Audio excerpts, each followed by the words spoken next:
Alright, we got the patch notes. I haven't seen it yet, but the first thing I see when I open this, look at this 5-star Shimmer. Let's take a look at Kaguya first. 5-star win. Controller capable of launching a pursuit attack on enemies with low HP while inflicting stun. So another pursuit characters. We already know how broken pursuit characters is. Brewster, Jingwei, and you know, all those pursuit characters. So her ability 1 is deals damage to one enemy based on attack. Inflicts buff blocker. Okay. Ability 2 is a passive. If the enemy's HP is low at the end of their turn, Fumitsuki launches a pursuit attack with bamboo cutter. If Fumitsuki's HP is high at the end of her turn, she gains bamboozled. Bamboozled is bamboo cutter also inflicts stun for 1 turn. This effect won't miss and cannot. Whoa. Okay. Irresistible stun. That's cool. A target can be repeatedly stunned by Fumitsuki. Okay. So I think in PvP she's gonna be good because an irresistible stun is gonna be pretty massive, kind of like JJ's stun. Her ability 3 is deals damage to all enemy based on attack, increase disease, and crit rate down, and heals all allies. If an enemy as per has low HP, she gains shield. Okay, she seems pretty tame, but depending on how much HP threshold this is. If it's 50%, this is going to be very good for maybe Ritual Miracle because she doesn't need to take a turn to pursuit attack with her S1, right? But if it's like really low, maybe like 20%, I don't really see her being that useful for PvE contents. Maybe just for PvP to maybe go up against Ana. So yeah, she seems a little bit tame, but we'll take a look at her resonance. R2 is a new effect is added to Bamboo Cutter. Dispels 2 buffs from the target. Bamboo Cutter is her S1. Okay, the Dispeller now, that's good. And then R4 is when attacked by critical hit damage plus minus 15. R6 is she gains Bamboozle throughout combat. Dispels 2 of her debuffs from the start of the turn. She's gonna be like a bruiser in PvP. I think you're gonna be building her with mostly HP and attack for her to do a little bit of damage, but mostly just there to provide the stuns, right? I don't see her being used as like a pure DPS, I think. Yeah, she seems a little bit tame, which is nice. We've been getting like a bunch of new espers that is a must summon. And she looks a bit tame for PvE. I don't see any application for her in PvE, but she's mostly just for PvP. Alright, Tsukuyomi Iki. This guy is probably the guy that we saw flying in the banner. Iki is a fighter capable of continuously attacking the target with massive damage under Envious Moon effects. Ability 1 is attacks one enemy multiple times. Damage per hit is based on attack and gradually decreases. What the hell? Has a chance of stealing the enemy's buffs. So I'm guessing this multiple times is either like 2 to 3 times, and then the damage multiplier goes from maybe 100%, 50%, and then 30%, something like that, right? So his ability 2 is Envious Moon, passive, activates Envious Moon at the start of combat. While under Envious Moon, he gains stealth and becomes immune to petrification after each time that enemy actively attacks or counter attack. They take damage based on his what? This is what? Wait, it doesn't say attack him or whatever, right? It just says actively attack or counter attack, and they take damage from that. That's insane. This is gonna be like a straight up counter to Ana, because Ana counters like a lot, right? Every time Ana counters, she takes damage based on his attack. Alright? And light up 1 stack of Waxing Moon for Iki. Triggers once, up to once per turn. Okay. When 4 stacks of Waxing Moon reach, Iki casts Fickle Moon, which is his S3. No, it's not his S3. What the hell is Fickle Moon? Okay, we don't know what Fickle Moon is. When 8 stacks, he casts Lunatic, and then when 12 stacks, he casts Pale Fire, Snatched, and gains Sleep No More. What is this? Dude, what is this mechanic? Okay, this is the buffs right here. Fickle Moon is increases AP for allies with stealth. Alright. Dispels enemy buffs and reduces their AP. Is that like all enemies?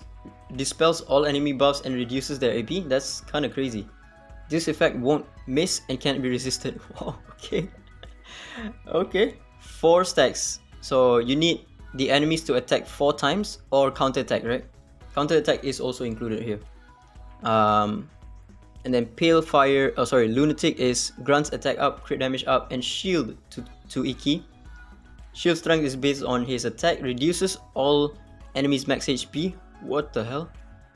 Can't miss, won't miss, and can't be resisted again. What the hell? Okay, so I'm guessing this max HP reduction is going to go through your immunity, because most max HP cap will go through immunity. So yeah, it depends on how big the max HP cap is. But he also gains the attack up, crit damage up, and shield, right? So it's gonna be pretty tanky. Then Pale Fire Snatched deals damage to all enemies based on attack, then randomly deals single target damage multiple times. Prioritizes attacking the enemy who added the most stacks of... Dude, he's going to counter Ana like crazy, man. What the hell?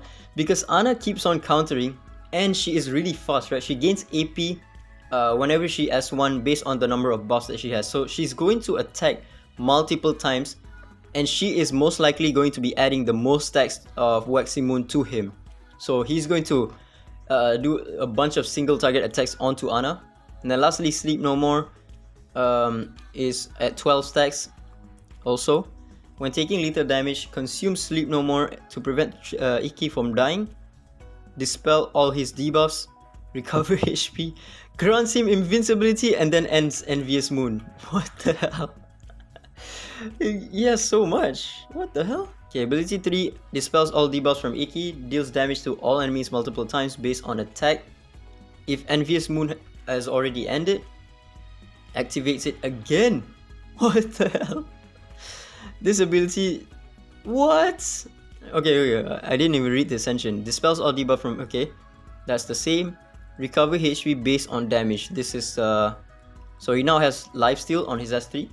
Okay, so how he works is, at the start of combat, he gets this Envious Moon, and then after he gets all the way to 12 stacks, he will get this Sleep No More, and when he dies, he recover all HP, dispel all debuffs, and then grants him invincibility. But when he casts his S3, he gains back the Envious Moon, so he can cycle from 0 stacks all the way up to 12 stacks again. Gains Sleep No More at... What? They changed Resonance 1 effect? This is completely new for every single Esper, because every Esper gets like 10% damage boost. This guy instantly gets the Sleep No More at the start of combat. This is... His R1 is kind of busted. He's like the most sought after R1 pretty much for any legendary Esper at this point, because this R1 is a game changer. Gaining this Sleep No More means that you are guaranteed to have that second life, right? Sleep No More is when you die, you gain this this stuff right here. You basically cheat death, right? And then his R2 is a new effect is added to Sharp Ground Knife. Lights up 1 stack of Waxy Moon for Iki after attacking. What is Sharp Ground is S1. So when he does his S1, he will gain 1 Waxy Moon. Okay. R4 is if a single ability's damage is higher than 35% of max HP, deals damage, deals true damage. True damage is equals to 12% of target's max HP. What the hell? Okay, this one is the same as the old resonance we had. If I'm not mistaken, on Chalmers. Chalmers had this passive once. There's also another Esper that got this, if I'm not mistaken, Chloe, but this is the old resonance, right? Now no unit has this, and he's the first one to have this with the new resonance system. R6 is Sleep No More. When taking lethal damage, consumes the buff to prevent him from dying, dispel blah blah blah, and then clear all Waxy Moon stacks to reactivate Envious Moon. Wow. Okay, so he's going to be now cycling. Wait, how do you even kill him? If he's at R6, you need to burst him down when he has below 12 stacks, right? But it's going to be very difficult for you to burn him down, because he revives, or not revive, right? He cheat death with the invincibility. So yeah, if you don't have any dispel and you keep on attacking him, it's gonna keep on adding the stacks. Dude, this guy is gonna be so cancer at R6, and even at R0 he's also gonna be cancer. If he can land the S3, then yeah, you're kind of done. It's gonna be very difficult to go up against him, because he starts off with the Envious buff and he gains stealth when he is under the envious moon, right? Extremely difficult for you to counter him. You cannot target him. Even on auto, you cannot. The AI will not target him. The only way that you can really kill him off or counter him is by running AoE Espers. So yeah, or leaving him for last, right? So yeah, depending on how high his multiplier is, so far he does seem like a very good bruiser. He has cheat death mechanic. He has a bunch of buffs. He has AoE dispel as well, AoE AP reduction as well, and he seems like he's gonna be countering Ana like crazy because of the amount of action that Ana takes, right? Is whatever second phase of Celestial Anomaly is just APEP if I'm not mistaken. Alright, there's a new event, Expose. Alright, there's gonna be a new, I think Dictaphones is the one that you use for Celestial Anomaly to summon for Daji. So you can get that. And there's also going to be a new resource, I think. Silent Truth Flow packs, Silent Truth blah blah blah, Wind packs, Inferno packs, and also Divinate packs. I don't know what the hell Silent Truth is. You can also get equipment with the energy drinks that you get from the event. Alright, we have another leaderboard content. Division rankings and world rankings also play a role.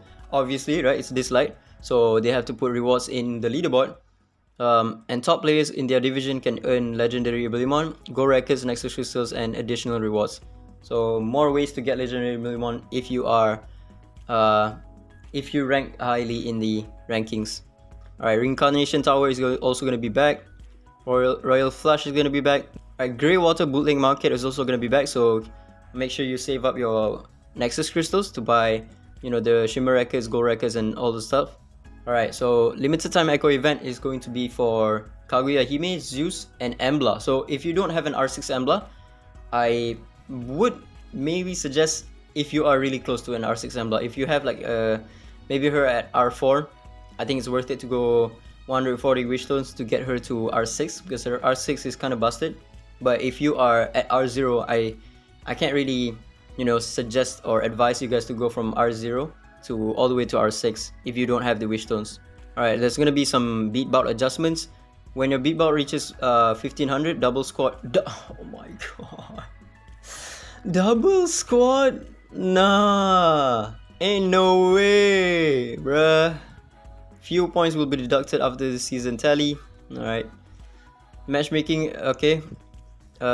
This is also kind of annoying because in point where I face the same 5 players, or 4 now because there's one bot, right? I face against the same 4 players every single time I refresh. It's super annoying. Wait, what the hell? The skip battle function will be introduced to Calamity Island. That's nice. So for Calamity Island, it does take a while. If you can auto all the way through, then the skip function is going to be very useful because it does take a while. Like once you reach like triple tower, it's gonna take you like 2 to 3 minutes per fight. So that's 50 floors. That's gonna be a long time, right?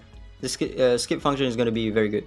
Okay, this one, to address the issue of battles lasting too long when Ana is only this both sides, we have adjusted the effects of Rainbow Shield. Oh my god, is it another nerf? Immune to petrification when attacked. Okay, this is the old one. Maximum 20 stacks. Block chance is minus 25%. Alright. Okay, this is the fix to Ana versus Ana, right? Block won't work when Ana is the only survivor on both sides. So it's not really a nerf, because when it comes to Ana versus Ana, the Ana that wins pretty much is the one that has more block chance. So with this one, I guess with this one, it is sort of a nerf if you don't have her at high reso or high divinate, because then stats would mean more to you, right? If you don't have enough stats for you to survive all the counter attacks, then you don't block enough, which means even if you have more block chance or more Rainbow Shield to block the other Ana's attack, you will still lose out on stats, which means you will lose the 1v1 in the long run. So again, this will benefit the higher resonance and higher divinate Ana, but not the low resonance, low divinate Ana. And then some changes to the rookies record special offer, whatever. So yeah, the new 5-star looks insane for PvP at the very least. because his S3 cannot be cooldown increased, right? And he also starts off with the stealth debuff, stealth buff. So the only way that you can really counter him is by going first and trying to stun him, because you can't use Nusi to cooldown up him. He will just cast his S3 and then do whatever he wants, right? And then his passive also doesn't have a cooldown. It's just based on stacks, and then he gains, you know, a bunch of these buffs. So yeah, he looks pretty insane. Kaguya Hime though, she looks pretty tame for PvE. Her resonance also doesn't do that much, except for maybe her R2. You know, maybe to use her in PvP. But again, in PvE, I don't see much use for her. She is a stun Esper. And in PvP, she's probably gonna be a tank or a bruiser Esper. But yeah, that's about it. I'm probably gonna summon for the new 5-star. I have like the guaranteed chance to get him. Maybe even go for his R2 resonance, to be honest with you, because starting off with the Sleep No More at the start of combat is something else, man. It's kind of busted. So yeah, that's about it. Ciao.